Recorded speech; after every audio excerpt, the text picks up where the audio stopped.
السلام علیکم۔ پروگرام آئینہ کے ساتھ طاہر احمد بھٹی آپ کی خدمت میں حاضر ہے۔ کل سے ایک خبر دیکھی اور سننے کا مکمل اس کو حوصلہ نہیں ہوا۔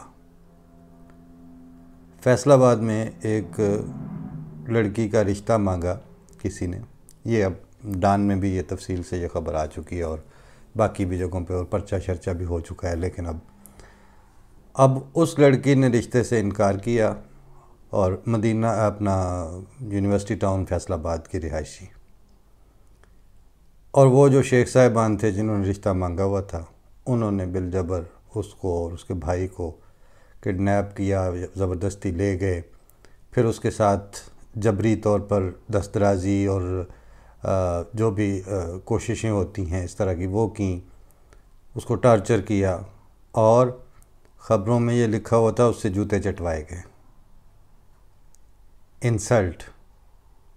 اس کی ایک ابرو یعنی یہ بھووں میں سے ایک وہ مونڈ دی گئی اور سر کے بال اور اس طرح۔ یہ سارے کے بعد پرچہ ہو گیا، ایف آئی آر ہوئی، پھر وہ گرفتار ہوئے۔ مرکزی ملزم کی ابھی لیٹسٹ اپڈیٹس کے مطابق ضمانت بھی ہو گئی 50,000 کے مچلکوں پر۔ پتہ نہیں صاحب اولاد ہوں تو بچے کا درد محسوس ہوتا ہے، اور اپنی بہنوں بیٹیوں کا ذہن میں ہو تو پھر اس طرح کی خبر کو فردر سنا نہیں جا سکتا۔ ہم 7ویں 8ویں میں تھے تو ہمارا ایک سینئر کزن جو مرحوم ہو چکا، فوت ہو چکا، وہ اس وقت اسکول میں کہیں 9ویں 10ویں میں تھا اور وہاں ڈیبیٹس میں حصہ لیا کرتا تھا، لیکن رہائشی گاؤں کا ہی اور گاؤں سے قریب جو اسکول ہے وہاں اس میں اس کا شعر کا کوئی ہلکا پھلکا ذوق تھا، پہچانتا تھا، سنتا تھا۔ پھر اسی طرح وہ ڈیبیٹس میں آیا تو وہ جب اپنی ڈیبیٹس کی تیاری کر رہا ہوتا تھا تو ہم اس وقت اس کے جونیئر تھے، اس کے چھوٹے کزنز تھے، تو ہم بھی چھٹیوں میں وہاں کہیں ہوں اگر گاؤں میں، تو اس کی اوور ہیئرنگ کے طور پر جب وہ رٹے لگا رہا ہوتا تھا تو وہ ہم سن لیا کرتے تھے، اور بعض جملے اس کے رہ گئے ہیں ہماری سماعت میں اور حافظے میں۔ وہ اوپننگ پیراگراف اپنی ڈیبیٹ کا یوں نکالتا تھا، اٹھاتا تھا کہ صاحب صدر اور معزز سامعین کر کے اس کے بعد اس نے کہنا کہ فلاں لڑکی اپنے آشنا کے ساتھ فرار ہو گئی، اشرف نے نسیمہ کو اغوا کر لیا، اور اس طرح کی 3-4 خبروں کی جو لائنیں وہ بول کے اس کے بعد کہتا ہے صاحب صدر۔ اس طرح کی خبریں ہمیں روز اخباروں میں پڑھنے کو ملتی ہیں، لیکن ظلم یہ ہے کہ ہم ان خبروں کو پڑھ کے کڑنے کے بجائے وہ تراشے کاٹ کے اپنی جیبوں میں لیے پھرتے ہیں اور ان سے لذت اٹھاتے ہیں۔ سادہ سی اس وقت کی ڈیبیٹ تھی، اسکول کی ہوگی، لیکن جس بھی ٹیچر نے اس کو لکھ کے دی تھی اور رٹے لگوائے تھے، اس نے وہ نفسیاتی عارضہ جو سوسائٹی کو لاحق تھا اور ہے، اس کی طرف نشاندہی کر دی۔ یہی وجہ ہے کہ میں اکثر خبریں تفصیل سے پڑھ لیتا ہوں، سن لیتا ہوں، کچھ نہیں، جو ہو رہا ہے سو ہو ہی رہا ہے، لیکن یہ والی خبر یا یہ جو اس کے بارے میں جو ویڈیو اویلیبل تھی، میں آنیسٹلی کہہ رہا ہوں کہ میں اس کو سن نہیں سکا کہ یہ کیا حرکت ہے۔ بیج چیزوں کے بہت پرانے ہوتے ہیں، ان کو چھتنار درخت بننے میں نیکی ہو یا بدی ہو ٹائم لگتا ہے، اور جڑیں اور تنا مضبوط کر کے پھر کھڑے ہو جانا، پھر جن کو اکھاڑ پھینکنا ایک مشکل کام ہوتا ہے۔ وہ ہر 2 قسم کی چیزوں کے بیجوں کے لیے ایسا ہی پروسیس ہے۔ اس واقعے کو میں تو بتا دیا، خبروں میں بھی آ چکا ہے، چھپا ہوا ہے، لیکن میں نے پہلے بھی ایک دفعہ شاید عرض کیا تھا کہ ایک ملا نے شمالی علاقہ جات میں اس وقت ایک تحریک تھی جو ان کے بعد میں جو دیر چترال میں شکلیں بنی ہیں طالبان کی اور نیک محمد اور صوفی محمد اور اس طرح کے لوگوں کی، یہ ان سے ذرا پہلے کی، ایک دہائی پہلے، کیونکہ ابھی وہ پروسیس میں تھے۔ اس مولوی نے فتویٰ دیا، اور فتویٰ یہ تھا کہ این جی او کی جو عورت آپ کو ان علاقوں میں، شمالی علاقوں میں ادھر کام کرتی ہوئی نظر آئے کسی پروجیکٹ کے، اس کو پکڑ کے زبردستی گھر لے جائیں اور اس سے نکاح کر لیں۔ تحریک نفاذ شریعت محمدیہ یہ تحریک تھی جس کے سربراہ کا یہ فتویٰ تھا، اور بڑی بڑی سرخیوں سے یہ چھپا اخباروں میں۔ فاروق اقدس ان دنوں جنگ کے میگزین ایڈیٹر ہوتے تھے، جنگ راولپنڈی کے۔ تو میں نے اس کے جواب میں ایک پورا رائٹ اپ لکھا، اور اس رائٹ اپ کو بجائے بھجوانے کے میں فزیکلی خود لے کے وہاں مریڑ چوک والے جو مری روڈ پہ اس وقت دفتر تھا، اب بھی شاید وہیں ہوگا جنگ کا، وہاں ان کو لے جا کے دیا۔ میں نے اس میں یہ لائن لی تھی کہ یہ جو تحریک نفاذ شریعت محمدیہ کے سو کالڈ یہ کوئی جو بھی صاحب ہیں، مولانا، مولوی، ملا بلکہ، اس نے تو یہ فتویٰ دے دیا اور آپ کے اخباروں میں چھپ بھی گیا اور بلے بلے بھی ہو گئی، اور ابھی ضیاء کو مرے کوئی زیادہ ٹائم نہیں ہوا تھا، اور باقیات ضیاء کی ابھی بالکل تر و تازہ تھیں، انہوں نے ابھی موجودہ شکل اختیار نہیں کی تھی جو ٹیم ڈاؤن ہونے اور کنارے گھسنے کے بعد بنتی ہے۔ پولیٹیشین اور سیزنڈ پولیٹیشنز کی حیثیت تو بعد میں جا کے ملتی ہے نا۔ تو اس زمانے میں جناب یہ بڑی بات ہو گئی ہے، اچھا جی ہو گیا ہے۔ تو میں نے کہا لیکن بدقسمتی آپ ساروں کی یہ ہے، اور ہم عامت الناس کی ایک خوش قسمتی یہ ہے کہ جس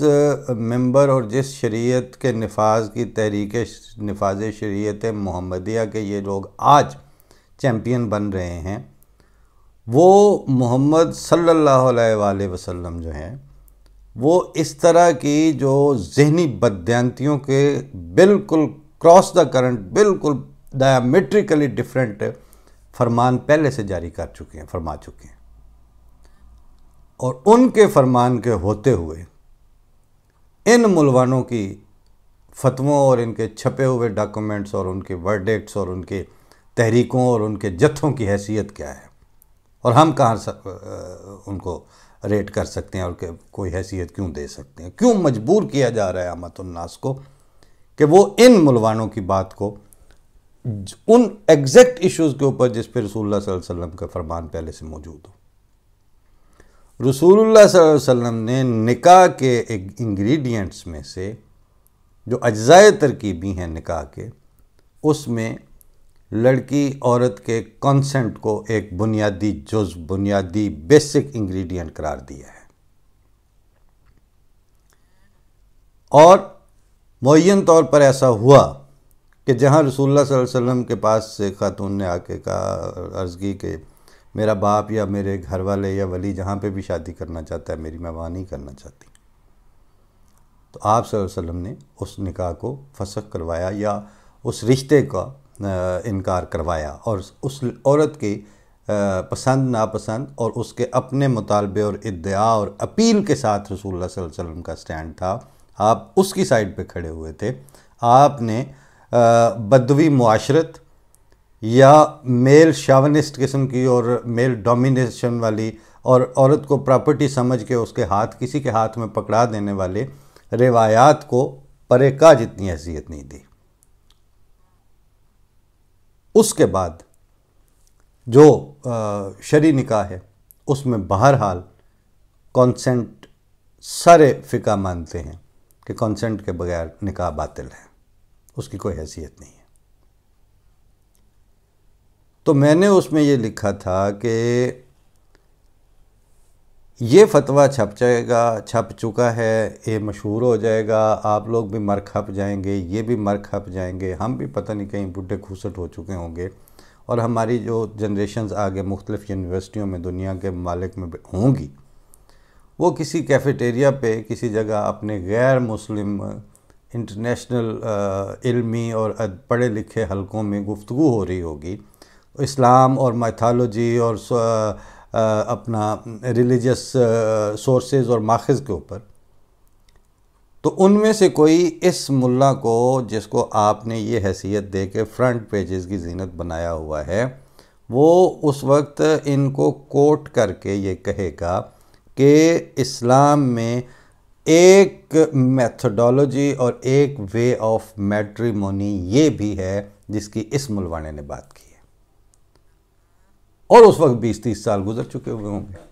آج کے واقعے کو، اور 20-30 تو ابھی گزر گئے ہیں، کیونکہ میں جب کی بات کر رہا ہوں یہ 94 کی بات ہے۔ تو میں نے کہا مجھے یہ بتائیں کہ اس وقت کے جو وہ شریف النفس اور ایک سادہ طبیعت کے عام سبسکرائبر آف ریلیجن اور پیروکار رسول اللہ صلی اللہ علیہ وسلم کی شریعت کے اور حضرت صلی اللہ علیہ وسلم کے نام لیوا اور کلمہ گو جو ہیں، وہ ان مستشرقین یا ان غیر ملکی جو سکالرز ہیں، چاہے وہ ان کے کلاس فیلوز ہوں، چاہے ان کے وہ پروفیسرز ہوں، وہ کیا جواب دیں گے؟ کہ آپ لوگوں نے میرے سے تو کسی نے اس سے اختلاف نہیں کیا۔ یہ سارا آرٹیکل ان کے سامنے پیش کیا، ان کو دکھایا، پڑھایا، تو ٹیک لگا کے کہنے لگے بھٹی صاحب نہیں چھپ سکتا۔ پالیسیز یہ ہوتی ہیں، اس طرح یہ پالیسیز سفر کرتی ہیں۔ سلیم کوثر صاحب کا شعر یاد آ گیا مجھے، برمحل ہے کہ صرف زندہ کی حکایت ہی پہ معمور نہیں، ایک تاریخ سفر کرتی ہے زنجیر کے ساتھ۔ تو وہ تاریخ تو پوری سفر کرتی ہے ساتھ ساتھ، واقعات اپنے بچے دیتے ہوئے پوری اپنی ڈائنیسٹی ڈیولپ کر کے، وہ جو سوڈو فلاسفیز ہیں وہ اپنے ان گھڑے اد کچے بچے بھی ساتھ ہی لے کے پھر رہے ہوتے ہیں، اور وہ پھر اس مقام پر لے کے جاتے ہیں آپ کو کہ جہاں وہ لونڈے اور لپاڑیے جن کا ککھ علمی ورتھ نہیں تھی ان کی، وہ ڈنڈے برڈے لے کے سائیکلوں سکوٹروں پر نکلے ہوئے ہیں، اور اس آدمی کو وہاں سائی وال میں پکڑ کے کہہ رہے ہیں، مار رہے ہیں، بدتمیزی کر رہے ہیں، حرامزدگی کر رہے ہیں۔ اور وہ ویڈیو بھی وائرل ہے کہ جی توں ایتھے شہیدہ دی تختی لائیں کی میں، ہم تو بڑے صبر کر کے بیٹھے ہیں، اور صبر کا تو تم لوگوں کو الف بے نہیں پتہ، صبر کے سپیلنگ کیا ہوتے ہیں۔ صبر کرنے کے لیے جس پرسنل گریس کی اور جتنے رکھ رکھاؤ کی اور جتنے ظرف کی ضرورت ہوتی ہے، وہ اگر آپ لوگوں میں ان لونڈوں میں ہوتا تو اور کیا چاہیے تھا۔ اس دن سے یعنی 25-30 سال پہلے کی جو حالت ہے کہ جہاں پہ ان چیزوں کو جائز اور مباح قرار دیا جاتا رہا، اور اس کی خاطر ریاستی طور پر تو کیا سٹینڈ لینا تھا، سوشلی بھی کوئی سٹینڈ نہیں لیا گیا۔ انفرادی اور اپنے اپنے دائرے میں بھی یہ تربیت نہیں دی گئی کہ یہ کیا حرکت ہے، رشتہ مانگا مل گیا ٹھیک ہے، نہیں ملا تو نہیں۔ اس کے بعد کیا ہے، وہ آپ کو پسند نہیں ہے تو وہ اس نے انکار کیا تو اس کو پورا حق ہے وہ آپ انکار کر دیں۔ اب آج کیا ہو رہا ہے کہ دو پرچے اکٹھے چل رہے ہیں۔ ایک جگہ پر ایک ادارے کی توہین ہوئی ہے، ادارہ یعنی افواج یعنی اسٹیبلشمنٹ کی،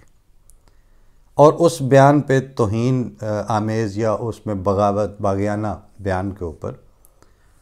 شہباز گل پکڑا گیا، اس پہ ٹارچر بھی شروع ہو گئے، اس کو الٹے بھی لٹکایا جا چکا، سیاستدان بھی کہہ رہے ہیں کہ ایسے ہو جائے گا وہ ہو جائے گا۔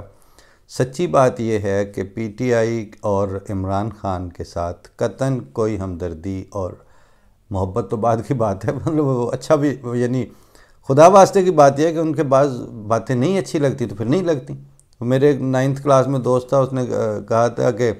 بتاؤں مینوں نہیں چنگے لگتے یہ میں کی دلیل دیا۔ تو بعض صورتوں میں آپ کے اوپر ایک ایسا امپریشن چھوڑتے ہیں بعض لوگ یا بعض تنظیمیں یا ادارے کہ وہ بات اس طرح سے بنتی نہیں ہے، مطلب اتنا دل کو کھینچنے والا سچ نہیں ہے تو نہیں ہے، پھر اب اس پہ کیا کہا جائے۔ لیکن بائیں ہما جس رویے کا مظاہرہ اور جس طرح کی حرکتیں آئین اور قانون کے نام پر فرد واحد کے ساتھ کی جا رہی ہیں، اور اس کے جو اپڈیٹس سننے کو مل رہے ہیں، وہ انتہائی تکلیف دہ ہیں. اس سے ریاست اور قانون اور حکومت اور قاعدے اور ضابطے کے اوپر سے تھوڑا بہت اعتماد بھی رخصت ہوتا جا رہا ہے. لیکن وہ تو بہت بڑے کوارٹرز کی بات ہے. اب یہ لڑکی عام سی لڑکی ہوگی, متوسط سے بھی شاید نچلے طبقے سے تعلق ہوگا, اور وہ وہیں کے دادا گیروں نے رشتہ مانگ لیا, جن کی صبح ایف آئی آر ہو اور شام کو ضمانت ہو جائے 50,000 کے مچلکے پہ مرکزی ملزم کی, تو وہ دادا گیر تو وہ ہوئے وہاں کے حساب سے. ادھر شہباز گل کے مقدمے میں ریاست مدعی ہے, ڈسٹرکٹ مجسٹریٹ اور یہ اور ٹی سی اسلام آباد کے آفس سے اور وہاں سے انتظامیہ سے, کیونکہ وہ وقار مجروح ہو رہا ہے. ادھر اس عورت کی, اس لڑکی کی ویڈیو دیکھی مطلب اگر میرا خیال ہے کوئی بیٹیوں والا نہ ہو تو شاید وہ دیکھ لے, کوئی بہنوں والا نہ ہو تو شاید وہ دیکھ کے وہ اس طرح مطلب اس میں سے لذت کشید کر لے تو کر لے. لیکن عام جو حوصلے اور عام تھاٹ پروسیس کا نارمل سا ایک انسان ہے, اس کے لیے تو وہ مشکل ہے کہ اس کو ایسے بیٹھ کے دیکھتا رہے. اور اسی لیے میں اس کی تحریر پہ زیادہ تکیہ کر رہا ہوں, جو میں نے خبر میں یا اس کے ٹائٹل اور کیپشنز میں دیکھی ہے. میں نے خود تفصیل سے جا کے دیکھنے کا ہمت نہیں ہوئی. اور وہ اس کی جو insult below the dignity, below the level of humanity, جوتے چٹوانے, کیا رشتے سے انکار کرنے پر خود کو کیا سمجھ رکھا ہوگا انہوں نے. اس کی مدعی ریاست نہیں بنی. یہ تھوڑا سا میں عام آدمی کے لیے ذرا بتا دوں کہ مدعی ریاست بننے کے پیچھے حکمت کیا ہوتی ہے. پاکستان جیسا جو جیل سسٹم اور لیگل سسٹم اور جو ہے, اس میں عام مدعیوں کو جوتے مار کے اگلے بٹھا لیتے ہیں, عام گواہ کو ویسے ہی مروا دیتے ہیں. یہ سب چلتا ہے اور دیکھا ہوا ہے, آنکھوں دیکھا ہے. جب ریاست یا ڈی سی یا اس طرح کے لوگ مدعی بنتے ہیں تو اس پہ پھر وہ والے حربے نہیں چلتے اور وہ بات کسی انجام کو پہنچتی ہے. لیکن اب آپ صرف یہ دیکھ لیں کہ اس انڈیویجول خاندان کے ساتھ جو واقعہ گزرا ہے, جو انسانیت کی تذلیل بلو دا لیول آف ہیومینٹی ہوئی ہے, اس کے اوپر یہ 22 کروڑ کی بین سنانے والوں میں سے کتنے اس وقت کتنوں کا سکون حرام ہے. اور یہ جو ہر وقت توہین رسالت لیے پھر رہے ہیں, ان سے پوچھا جائے کہ رسول اللہ صلی اللہ علیہ وسلم کے واضح فرمان کو ٹھکرا کے اس طرح نکاح اور رشتے کا فیصلہ کروانے والے جو ہیں, انہوں نے جو سوشل سسٹم اور پاکستان کے جو سماجی وقار کے منہ پہ جو تماچا مارا ہے, بلکہ تھوکا ہے, اس کو تو چھوڑ دیں, انہوں نے رسول اللہ صلی اللہ علیہ وسلم کے فرمان کی کیسی حد تک کا مظاہرہ کیا ہے. لیکن اقبال نے کہا تھا نا کہ وہ ناداں گر گئے سجدے میں جب وقت قیام آیا. ان کو جہاں سٹینڈ لینا ہوتا ہے وہاں یہ سٹینڈ نہیں لیتے, جہاں ان کو قیام کرنا ہوتا ہے وہاں یہ سجدے میں گرتے ہیں. اور حالت یہ ہے کہ انتظامیہ, ریاستی مشینری وہ اتنی مصروف ہے اس ایک کیس کے اوپر کہ کوسار تھانے کی پولیس جاتی ہے 8-10 سپاہیوں والی, تو اس کو جیل والوں نے نہیں دیا, تو رینجر کی معیت میں بھاری نفری اور یہ اور وہ, اور ادھر سے پنجاب اور ادھر. اب کھچت روئی جو ہے وہ اپنی ریٹ کا دائرہ کار, جیوگرافیکل باؤنڈریز کو وسیع کرنے پہ محنت ہو رہی ہے ساری, اور وہ سارے اس لحاظ سے بے قصور ہیں. ایس پی کی پوسٹنگ جس نے کرنی ہے, ایس ایچ او کی پوسٹنگ آگے کس کے کہنے پہ ہونی ہے, وہ جتنی پولیس ہے انہوں نے کیسے اپنے آپ کو مینج کرنا ہے, وسائل ان کے پاس پہلے نہیں ہے, مین پاور ان کو اس سے 4 گنا زیادہ چاہیے. 22 کی آبادی جو ہے وہ 23 کروڑ ہو چکی ہے انور مقصود کی تازہ اطلاع کے مطابق. تو اس میں جو اویلیبل